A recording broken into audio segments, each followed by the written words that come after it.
Assalamualaikum warahmatullahi wabarakatuh. Jumpa lagi. Assalamualaikum warahmatullahi wabarakatuh. Terima kasih sudah hadir di Ruang Edukasi. Kami sekarang ada di segmen PADAS. Ada yang tahu singkatan PADAS? PADAS itu Pandir Lawan Kepala Dinas Kesehatan. Alhamdulillah sudah hadir Dr. Diaudin MKes, Kepala Dinas Kesehatan Provinsi Kalimantan Selatan. Apa kabar Pian hari ini Pak Kadis? Alhamdulillah baik-baik. Alhamdulillah Pak Kadis. Nah ini kita hari ini memandirakan isu yang lagi ramai Pak. Ulun Pak kemarin beberapa ditakuni kekawanan di kampung. Pak banyak banget sudah nih demam berdarah. Kira-kira di Kalimantan Selatan ini sudah berapa gerang Pak yang kena demam berdarah dan berbahaya nggak Pak demam berdarah itu Pak? Ya memang cuaca seperti ini memang masa-masanya di mana nyamuk Aedes aegypti itu berkembang biak. Jadi memang saat ini situasi demam berdarah di Kalimantan Selatan ini cukup banyak lah. Banyak sudah Pak. Kalau tahun 2023 tahun lalu itu setahunan tuh ada 3.113 dengan 20 kematian. 20 kematian meninggal, dan ini yang banyaknya itu memang di bulan-bulan Desember tadi yang cukup banyak kasusnya. Nah, kalau di bulan Januari ini sampai tanggal kemarin itu tanggal 16-an itu data yang sudah masuk di kita itu ada 83 sudah kasusnya dengan dua kematian. Jadi ini akan terus berkembang sesuai dengan data-data yang mungkin akan tak akan masuk lagi ke kita gitu. Jadi demam berdarah ini pula tadi ya banyak juga tuh ternyata merenggut nyawa masyarakat kita. Ini Pak, jadi pertanyaan selanjutnya nih jar masyarakat, kalau kita sehari-hari di rumah tuh apa menghindari gigitan nyamuk tuh bisa lah Pak terhindar dari demam berdarah? Ya kalau kada digigit nyamuk pasti aja karena demam berdarah itu kan dibawa melalui nyamuk. Oh jadi penularnya atau pembawa virusnya itu adalah nyamuk. Dan nyamuk ini walaupun binatangnya halus adalah binatang pembunuh paling banyak di dunia. Kadanya harimau, kadang buaya gitu, tapi malah nyamuk. Karena nyamuk itu banyak membawa penyakit kan. Selain kita tahu selain demam berdarah juga dia membawa malaria. Ada juga namanya kaki gajah, itu juga dibawa oleh nyamuk, dan ada beberapa virus lain gitu aja. Makanya nyamuk itu walaupun kecil terlihat tidak berbahaya, tapi sebetulnya merupakan binatang nomor satu di dunia. Jadi nyamuk nih Pak, jadi adakah Pak ciri khusus nyamuknya, nyamuk demam berdarah nih? Karena ada nama pada kan belang-belangnya. Ini yang ragu-ragu nih Pak, hitam belang putih kah putih belang hitam Pak? Kalau aku harus melihat itu gitu. Harus melihat belang. Jangan lihat belangnya Pak. Belangnya. Masuk gitu mendadak ada yang ngikut nih. Ada yang lihat dulu. Mungkin yang penting itu jangan sampai digigit nyamuk. Kalaupun susah jalannya kan bagaimana katanya, pasti mungkin orang nanya jalannya bagaimana supaya jangan digigit nyamuk. Ya jangan digigit nyamuk ya Pak. Jangan sampai ada nyamuk di rumah. Ada nyamuk di rumah. Caranya lagi ya sarang nyamuknya harus dihilangkan. Sarang nyamuknya. Pak, ini berulang lah Pak setiap tahun. 2023, 2024 tuh kira-kira siklusnya tuh berulang apa bulan-bulan tertentu kah, atau bulan menghadang bulan puasa atau menghadang hari raya hanya ada demam berdarah Pak? Jadi memang memang siklusnya itu ya tadi yang peralihan antara musim kemarau ke musim hujan. Jadi kalau menyambat bulannya, soalnya sekarang kan musimnya kada jelas, bergeser malah bulannya ini kada jelas, apalagi ada musim hujan yang hujan Oktober, November, Desember hujan. Kita panas banget. Belum tentu sekarang saat ini. Kenapa itu jadi banyak? Karena waktu sekali lagi sampaikan nyamuk itu kan bertelurnya itu di genangan air kan. Jadinya bentalo di atas banyu. Di atas genangan air. Nah, kalau Aedes aegypti ini kan punya kekhasan lagi kan, air yang bersih. Airnya harus bersih. Kemudian juga tergenang bukan mengalir gitu. tergenang bukan mengalir. Ya, jadi walaupun hidup di depan sungai ya kadang-kadang jalan banyunya. Tapi kalau di rumah kita ada sampah yang model botol plastik atau bekas pot bunga yang kemudian kena hujan kemudian tertampung air di situ, itu bisa jadi sarang nyamuk atau bekas black cat kan orang tuh kaleng cat atau lain-lain itu kan itu bisa jadi sarang nyamuk, itu yang bikin nyamuk Aedes aegypti itu berkembang biak di situ. Jadi nyamuk Aedes aegypti ini bukan hanya nyamuk yang cerdas, nyamuk yang smart. Kadang mau di got yang banyunya rigat malah. Kadang maunya. Ada juga nyamuk di situ tapi lain nyamuk Aedes aegypti. Gak apa-apa di got buahnya itu. Tetap aja juga gatal. Tetap aja biar. Ini Pak ada nomor takun juga Pak di media sosial ulun. Pak, nyamuk demam berdarah ini bisa menular lah antar manusia. Misalnya di rumah tuh ada yang kena, karena abahnya ini bisa kena pulang nih, yang kena anaknya Pak misalnya. Sebenarnya kada menular antar manusia, tidak menular langsung, tapi kan menularnya dari nyamuk yang gigit ke tubuh manusia tadi yang ada sudah terkena virus tadi kan nanti dibawanya ke sebelahnya lagi kan. Karena nyamuk ini sebenarnya ini tapi hafal jadi penyamukan ini tapi yang jelas nyamuk ini ada hafal silsilah nyamuk itu ada apa, yang jelas nyamuk ini kada punya kemampuan terbang jauh sebetulnya. Ini kada hafal berapa jauhnya tapi yang jelas itu kada sampai ratusan kilo gitu, kada sampai 1-2 kilo pun nggak sampai. Gojek bisa sampai palingnya atau naik pesawat tuh pakai baju orang tuh bisa biar ke Jakarta sampai malah. Iya, cuma kalau terbang sorangan tuh kalau salah paling 30 sampai 100 meter itu kada sampai. Kada sampai terbang jauh. Makanya kalau di satu lingkungan tuh ada demam berdarahnya, biasanya kita dengan gotong royong di lingkungan tersebut tuh sebetulnya sudah selesai. Makanya kebanyakan gotong royong untuk membersihkan sarang nyamuk tadi. Jadi kalau makanya biasanya tiap tahun tuh yang wilayah-wilayah yang terkena demam berdarah itu biasanya tidak jauh-jauh yang di tempat yang sama itu aja. Terbulik di situ pulang yang karena buahnya. Dia tidak bisa jalan-jalan sampai ke wilayah lain yang itu tidak. Ini puannya pertanyaan. Kalau sudah pernah kena nih Pak. Dulu kan kita ingat ada penyakit cacar. Aku sudah pernah cacar. Kada mungkin lagi kena. Pernah lah Pak. Orang yang kena DBD itu bisa kena lagi. Nah, kalau DBD itu kemungkinan kena lagi itu tetap ada. Kalau ada kekebalan tubuh tadi bakas kena DBD, kada ada. Malah seingat itu kalau kena yang kedua ketiga itu biasanya risikonya lebih tinggi risikonya. Ya, lebih parah. Nah, ini Pak kalau di masyarakat kita nih Pak lah, kalau ada kasus DBD itu lebih baik dipogging ya Pak. Ini pendapat mana nih Pak yang bujur? Lebih baik dipogging atau tadi yang pengen kisahkan kita membersihkan sarang nyamuknya? Ya jadi kayak ini dululah kisahnya. Ini memang pogging ini masih menjadi semacam kayak oleh masyarakat tuh kayak semacam senjata ampuh lah. Mungkin juga karena dilihat ada actionnya kan, semprotan kayak kalau kita ini bujur-bujur perang melawan nyamuk nih kelihatan nih. Ada aksi nyata kelihatan.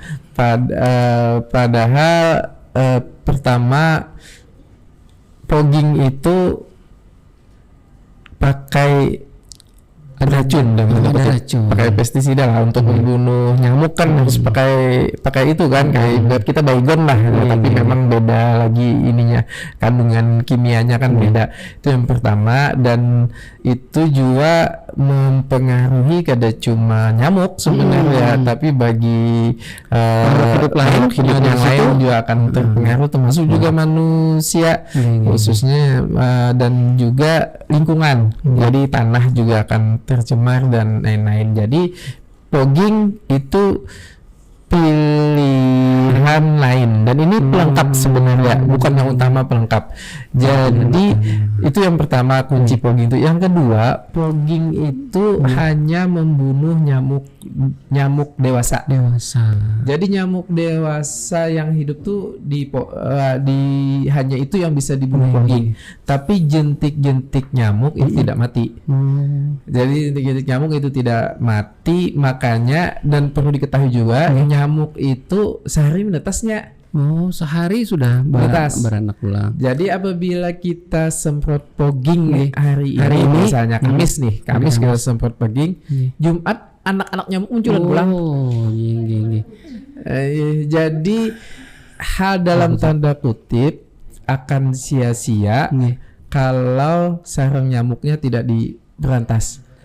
Jadi yang utama sarang nyamuknya. Jadi fogging itu hanya akan efektif kalau didahului dengan pemberantasan sarang nyamuk.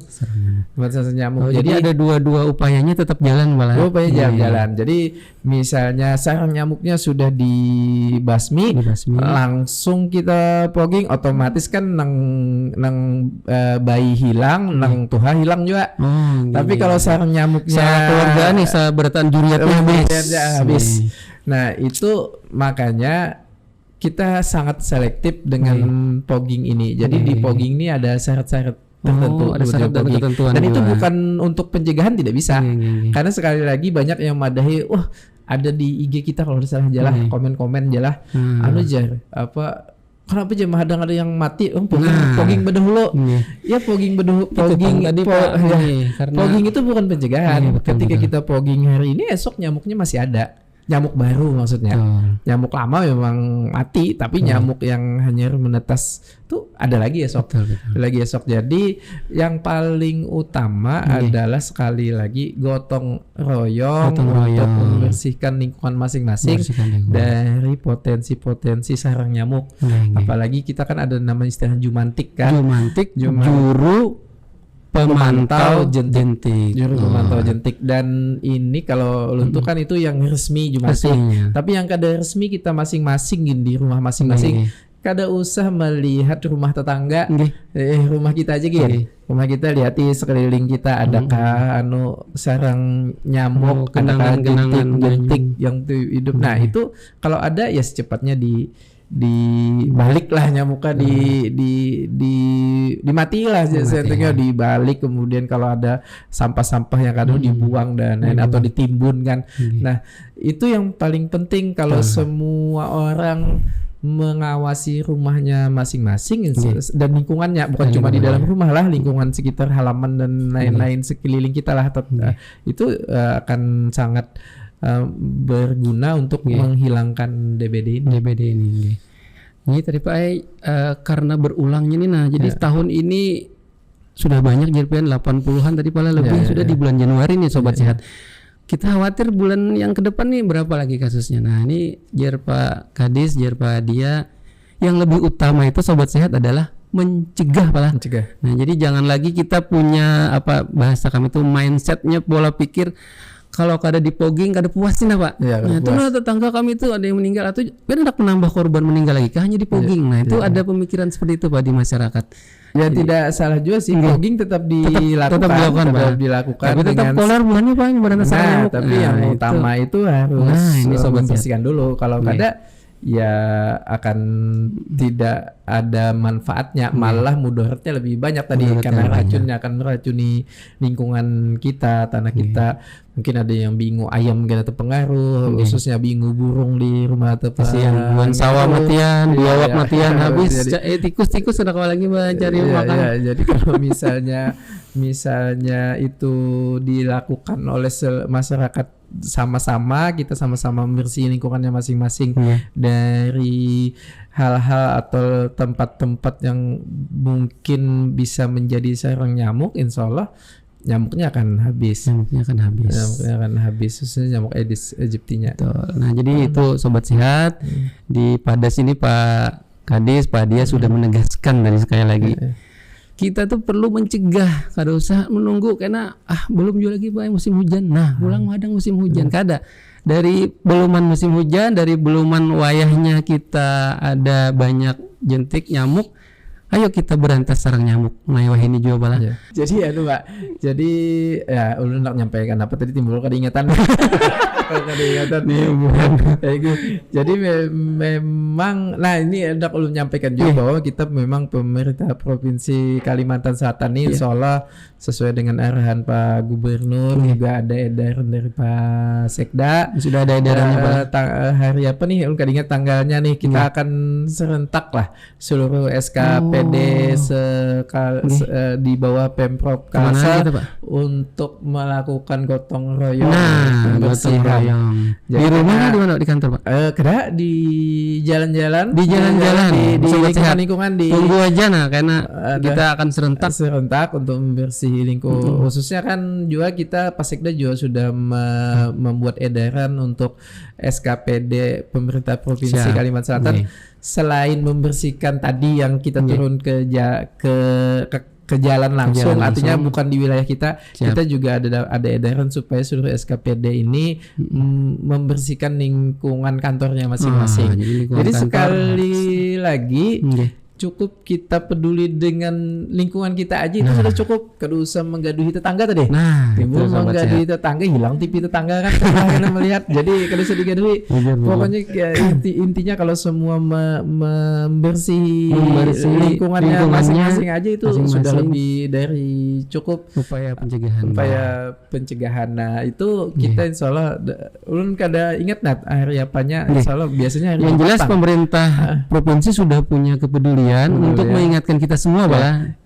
Itu sebetulnya juga contoh. Mudah-mudahan diikuti oleh instansi-instansi kantor-kantor lainnya di luar pemerintah Provinsi Kalimantan Selatan. Nah, mudah-mudahan semuanya ikut gotong royong membersihkan lingkungannya masing-masing. Oke. Ya, Oke. Terima kasih Pak Kadis nih waktunya sudah menyampaikan berbagi dengan sobat sehat semua. Kalau kita tadi sudah mendengar, menyimak apa yang disampaikan Pak Kadis. Kalau ada dari kita siapa lagi ya Pak? Kita nih nanang bedahulu jersidin bersih rumah. Hendak bersih rumah tetangga boleh ya tapi Pak? ya. Boleh. Izin dulu. Izin dulu. Oke. Oke. Selain di rumah, di kantor. Karena kan kita Pak di kantor, di sekolah itu pagi paling waktunya gigitan nyamuk nih paling banyak kapan Pak? Iya. Kalau Aedes aegypti ini pagi. Oh, kebanyakan Gigit pagi. siang hari. Dari pagi sampai siang lah paling ada ya lah Pak. Jadi kalau kita nih pala begawi kan kebanyakan di kantor pagi. Nah, anak-anak kita Sekolah. Jadi di sekolahan tadi perlu juga pala Iya. kita gerakan juga kawan-kawan yang ada di sekolah. Jadi di sekolah juga kita insya Allah kita akan juga ini sedang komunikasi lagi kita dengan Dinas Pendidikan dan Provinsi Kebudayaan Kalimantan Selatan.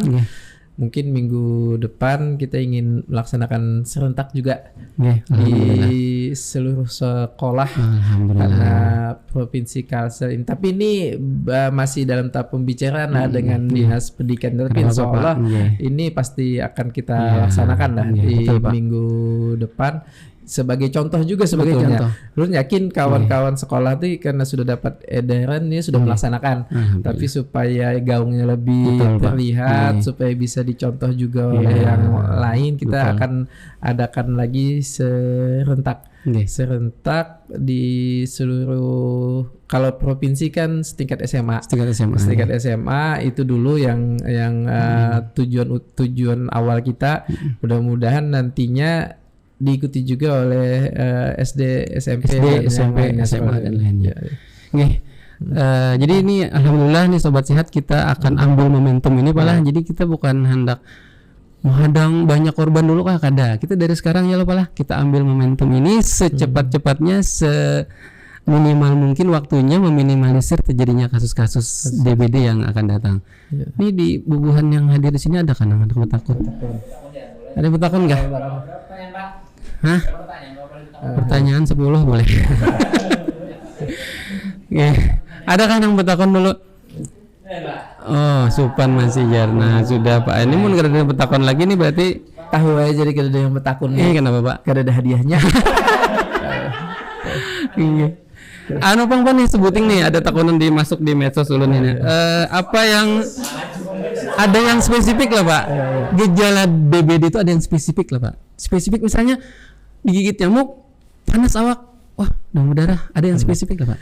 Jadi DBD ini sangat mirip dengan penyakit-penyakit virus yang lain. Jadi memang agak susah. Makanya kadang menandainya paling hanya panas, belum tentu juga demam berdarah. Belum tentu juga. Jadi DBD ini memang kalau dilihat gejala ya memang kalau panas itu panasnya tinggi pasti. Panasnya tinggi dan diminumi obat penurun panas paling turun sebentar, turun naik lagi panas lagi. Turunnya tidak lama lah sesuai kadalawas. Nah, itu beda misalnya dengan tipoid atau tipoid itu kan kalau pagi sampai sore itu tidak terlalu panas, kemudian malam akan mulai panas lagi. Itu kalau DBD ini konstan panasnya. Cuma ya penyakit virus lain juga hampir mirip seperti itu. Makanya lu biasa kalau kita sebagai dokter itu kalau lagi praktek tuh musim DBD ini banyak deg-degannya. Banyak deg-degannya kan. Apa aja pian yang di gejala anak pian? Panas. Panas ya. Nah, jadi kita nih turun naik ke panasnya. Iya. Tapi ya ada batuk pilek jadi kita kadang-kadang ini karena batukan aja nih. Tiba-tiba ujung-ujungnya DBD. Jadi kadang-kadang kita selalu bilang selama musim DBD banyak, bukan musim sih, banyak orang yang kena banyak DBD. Yang orang kena apalagi di lingkungan kita ada DBD ketika anak panas patut ya, dicurigai langsung. Itu. Nah, kenapa kita lebih baik memikirkan kemungkinan terjeleknya lah, kemungkinan DBD karena DBD ini cukup fatal. Ya, membawa kematiannya tuh lebih cepat dibandingkan penyakit-penyakit lain. Nah, memang ada lab yang mendukung. Kalau lab biasa pun kalau belum 3 hari biasanya, apalagi hari pertama panas, itu kelihatan juga biasanya lagi. Hari pertama panas tuh bisa kelihatan masih perubahan di darahnya itu. Makanya agak ribet. Jadi kadang-kadang kita kasih obat pasiennya, kemudian kita beri nasihat lah, ini tolong diawasi kalau ketika diminum obat ini panasnya tertinggi, tidak perlu, coba bawa lagi ke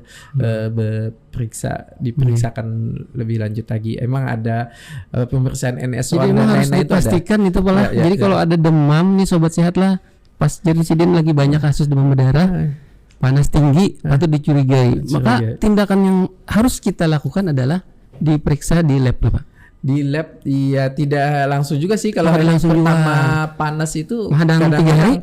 Paling kadang kan ketika hari pertama panas kita kasih obat dulu biasanya penurun panas, suruh banyak minum.